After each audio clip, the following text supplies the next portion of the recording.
Swinburne University of Technology. PhD candidates. Today I'm talking to two of my PhD candidates, Carolyn and Jackie, who have both passed their doctorate with flying colours. They both wrote novels and exegeses, and today they will talk about what wonderful supervision they had and how that helped them to become better writers. No, they will talk about the artefact and exegesis process and how that's developed them as writers, as thinkers, and the problems, the ups and downs they had in the process of being PhD candidates. You might like to start with an up. Well, I had a good supervisor. Yes, of course. It was Josie. But on that point, though, I think it is important to have the right supervisor, because for me, I had already written novels and I felt quite comfortable with the artefact, but I needed quite a lot of assistance with the exegesis. So I've speaking to other candidates, other universities who haven't got the supervision quite right, they've struggled more than I think I would have. So I do think that's important. No, I agree, and I think it's really helpful when a supervisor meets with you so regularly as well and gives you a plan of what you're going to achieve or what you're going to hand in at different times. That was really useful as well. So I think that a lesson for that is for students to take advantage of their supervisor's assistance and good advice as much as they can. Really. Ask lots of questions. Don't be embarrassed to ask for resources as well. I know Josie recommended a lot of resources that I probably wouldn't have found or thought of, and that was very useful as well. Yeah. Well, you were wonderful on resources, and you were too on going and looking at sites for your novels, and you're wonderful. I've never forgotten your wonderful research into the lunatic asylum at Kew and how you tried to get, and you might like to tell that story about how you tried to get into the museum there.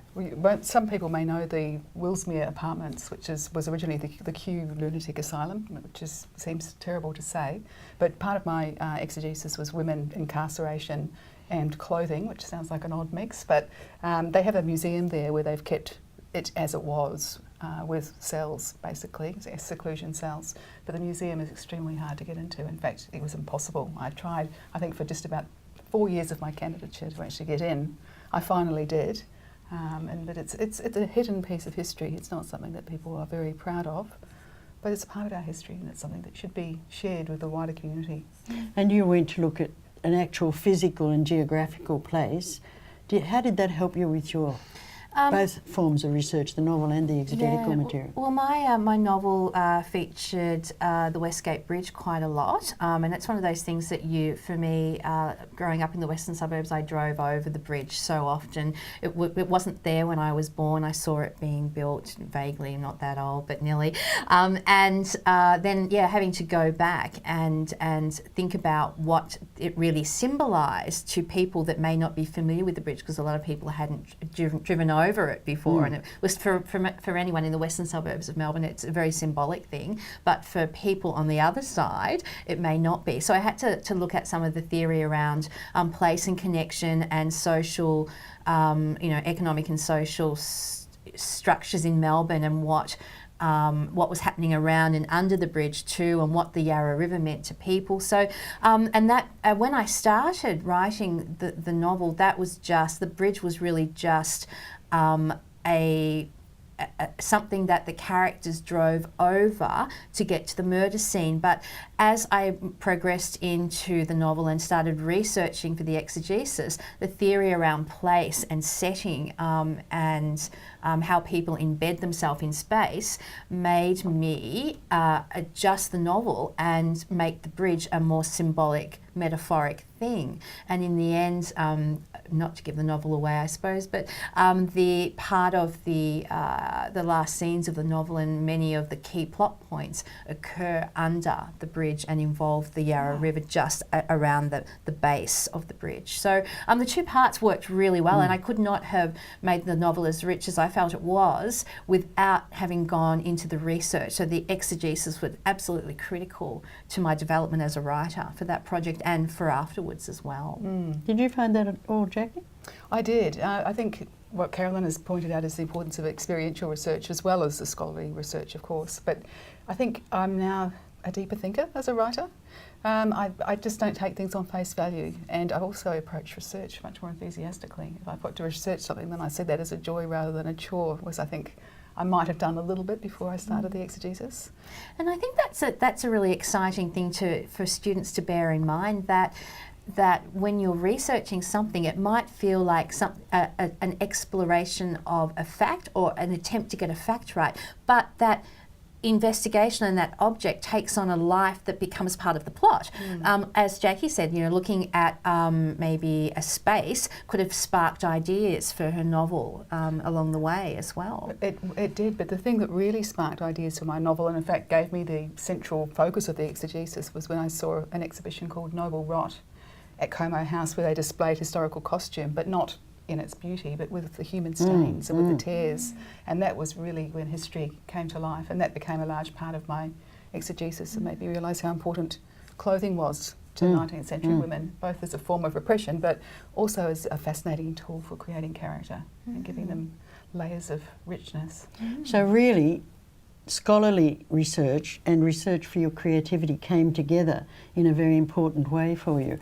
Would you think that's important for PhD candidates to realise and to understand that there are these two forms of research, but that they do talk to one another? I think it took me a while to get that too, because I'd written more or less the first draft of my artefact before it suddenly the light just went on, and I thought, now I know where I'm going. But it did take a while, but once that happened, then the symbiotic relationship was a great thing, but it didn't come immediately. Did it for you? No, it did a little bit, because I had to research so much technical stuff about fingerprints and the more researching that, I started with the early descriptions of fingerprints, which were incredibly poetic. They were talking about how fingerprints look like the lines that were left by a fork that was run through soft butter, and all these amazing, beautiful tactile things that today writing about fingerprints in a scientific way would never happen. It would never sound like that. But back then, there was more of a connection between research and poetry and research and creativity. The scientific writing was different. So looking at that early stuff, thankfully I started there. Josie's excellent advice to start at the beginning really showed me that research can be an absolute spur for creativity and can move you forward. And I think if I had have started somewhere else, it may have taken me a little bit longer to get. It's just serendipity, really. And I think that shows the importance of, and your supervisors will always do this, of just talking about how you're going on the supervision and saying, through the process, saying, I'm not really enjoying this isn't working for me. And the supervisor will say, or think, okay, well, they're not really getting the most out of this particular research area. Let's move it slightly. And because we will follow your interest. So, and that, because we realise that that's what really keeps you going, and that makes a richer artefact. And I think that's the good thing about having the right supervisor, is that it's not prescriptive. They understand your interest area, and they research themselves to find areas where they can support you in that, rather than pushing you in a direction that might not be where you want to go. I think that whole idea of bringing creativity to the academy too is something that both of you gave to me as an academic, because my research PhD was a more traditional one, but I think noticing the kind of research that you two did and how you acted with it brought that creativity very strongly to mind. Are you still very aware of that in your academic life and your teaching life? Yeah, for sure, and certainly in my writing life. Like now, when I, if I'm going to start on a new creative project or I'm writing, I will really move back into the academic and look, what sorts of academic theories are around the topic I'm writing about. If I'm creating, a character from a foreign culture, I look at post-colonial theory. So I'll still kind of go through the same process that I did writing the artefact. As a way of making sure that I've captured as much research richness as I can. So you still you look at creativity a whole new way and producing output a whole new way when you've gone through that process. So I don't know if it goes back the other way. I mean, when we write academically, I suppose we take what we've learned in our creative output and apply that as well, which is what you sort of asked. So I think the thing about theory is letting it soak in as well. It's not about taking a theory and rigidly applying it to your character or rigidly applying it to your plot, which is a mistake that a lot of students tend to make. It's about soaking it all in, and then that just kind of leaches into your work in a very sort of unconscious way, and deepening character most importantly, but also other aspects of your writing, I think. Yes, and certainly I think it goes the other way too, into aspects of your academic thinking and writing and your teaching and your understanding of your students' work. I think both of you wrote very rich novels. Now, I'm not sure, I don't think either of them has been published commercially. Yeah, mine has. Yours has. Yeah. I just raised this point about the difficulty of being published and looking for publishing outlets. Did you have much work to do with that, and what have you done as a result of that? I think I found at the end of the process, although I was successful with my PhD, which was wonderful, is that I'd never written a historical novel before, and I feel that I need to do a lot more work to become an accomplished historical novelist, and it would need a very major revision, which I just get excited by the next project, so I've moved on to another one, and then another one, and another one, and it's creative non-fiction at the moment.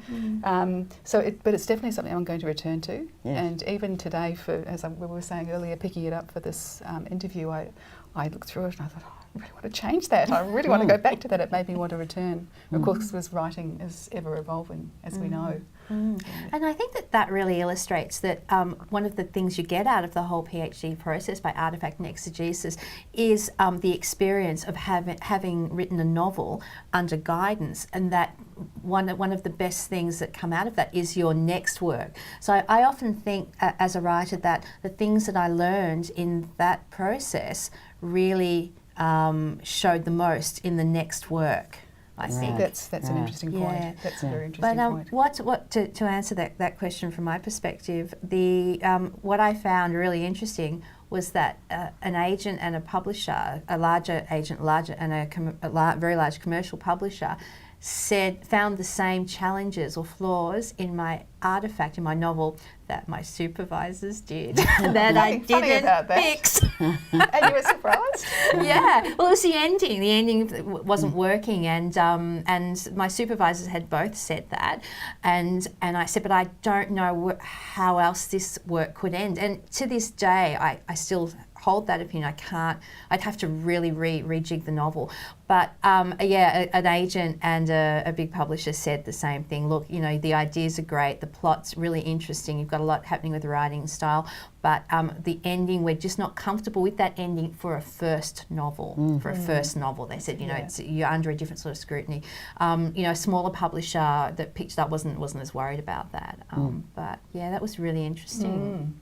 One thing I'd like to mention actually is, as someone who started the artefact and was nearly finished it before I had any idea what my exegesis was about, what really saved me was keeping a good writer's journal all the way through. Oh, very good point. So every time an area came up that I was interested in a scholarly way, and there were loads of them, I kept notes, rigid notes. So by the time I got to the end, I had about 4 or 5 different areas, and in fact my exegesis consists of 4, I think, different strands of research. The major one is the clothing, but there are other strands as well. Because obviously there's not just one way to write an exegesis, but don't feel when you start, I've got no idea what it will be. Keep your journal, and then you'll end up with a rich resource at the end. And I know that Carolyn finds the journal is the very important thing to do to see the issues that arise that you'll deal with in your exegesis.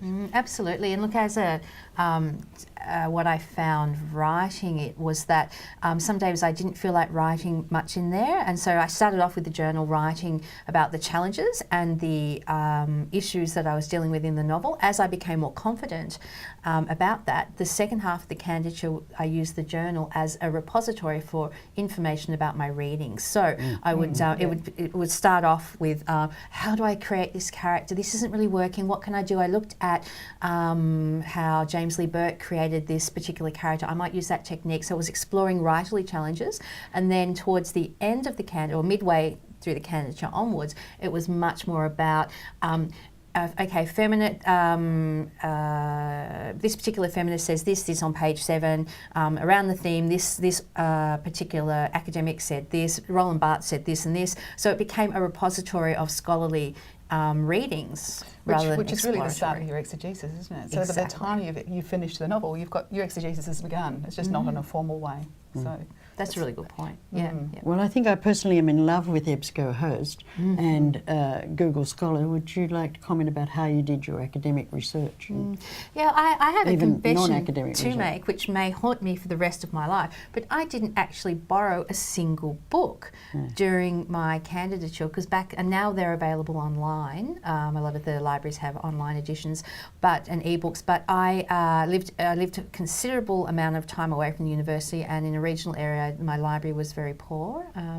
So what I did is I bought books, and I bought enormous amounts, and there's a massive library of scholarly texts, so I ordered them, and it's a good way to go now because they're even cheaper than they were.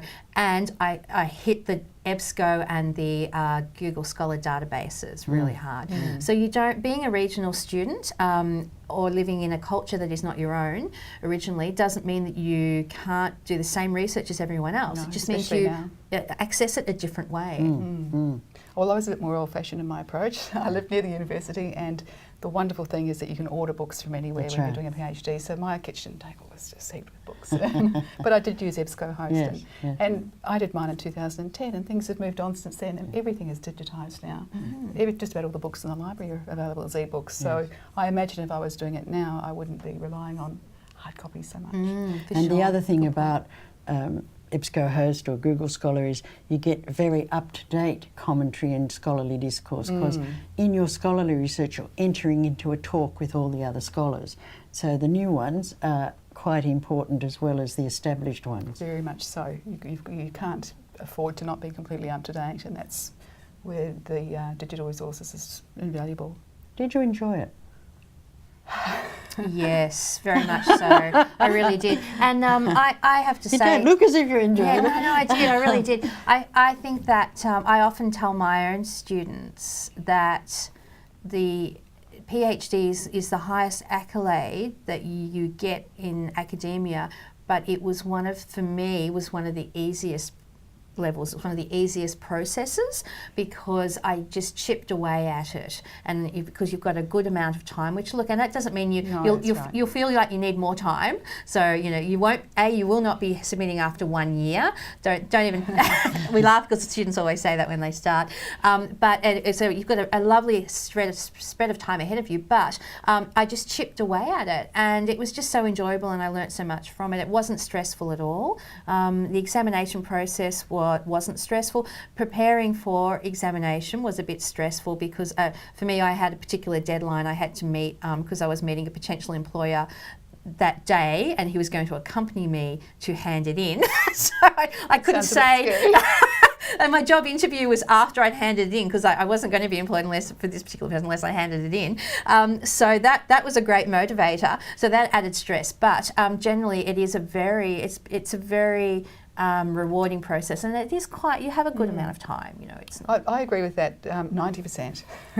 I found the last bit very hard. That's the last eighth, I think, because the artefacts, done. The exegesis is more or less done, but there's a lot of stuff at the end that needs tying up, fleshing out, resources that need to be checked. So that last little run up, there's a lot of work to do. I found that quite hard. Actually, my son was sick for 3 months, which wasn't great for him. But I was at home for 3 months, and I just sat at the table for that 3 months and finished everything off.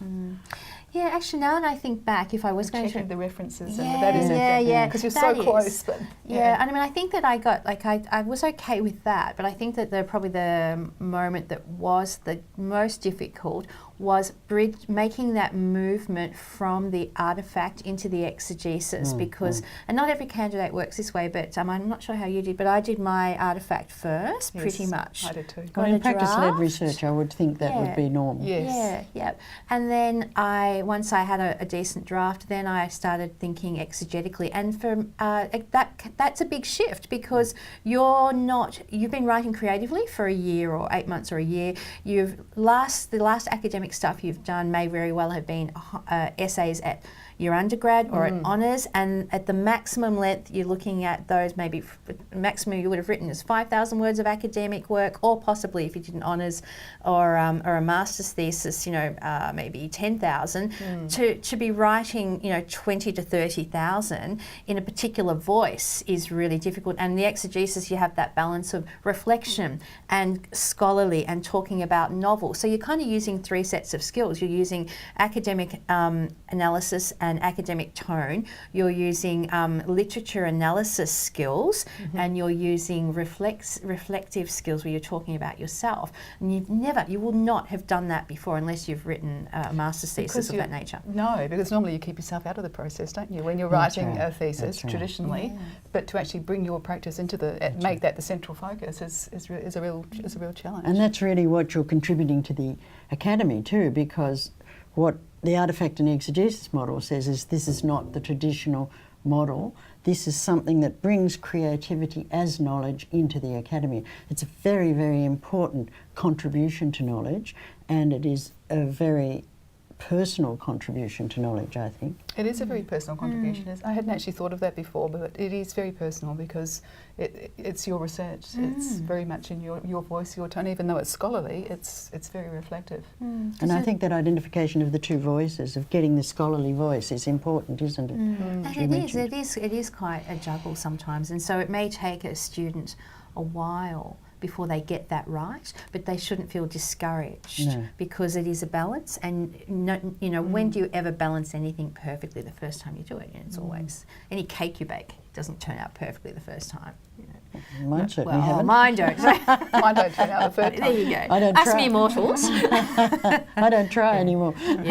So that is one of the trickier things, and I think as supervisor too, that's one of the things that you do kind of really try to drum home to your students that it's okay, that you've got a lot of red on the page, because it takes a bit of balancing, basically. You've got to move into unpeeling and unpacking.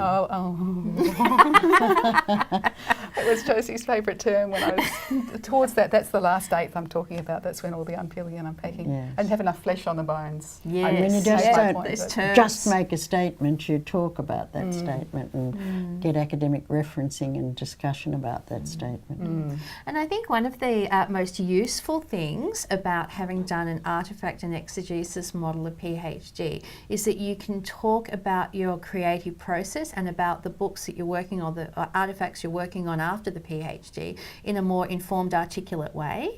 I often think when you go to a writers' festival, you can tell when a writer has done exegetical work because they talk about their process in a much more sophisticated, well-rounded and an objective way than they do if they haven't done that.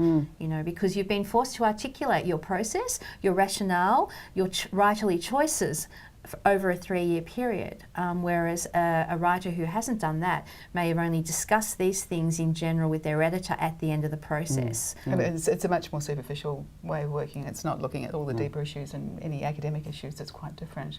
Yep. Yeah, I would agree. Well, Dr. Carolyn Beasley was our first doctorate in this model, and she did very well. Dr. Jackie Ross came along a little bit later, not much, and she did very well too. So I'd like to thank you very much for sharing your experiences with other students. I'm sure it'll be very helpful for them. Thank you, Josie. for being our supervisor. Yes, No, thank you for being our students. There's great joy in supervision. We're very lucky. Thank you.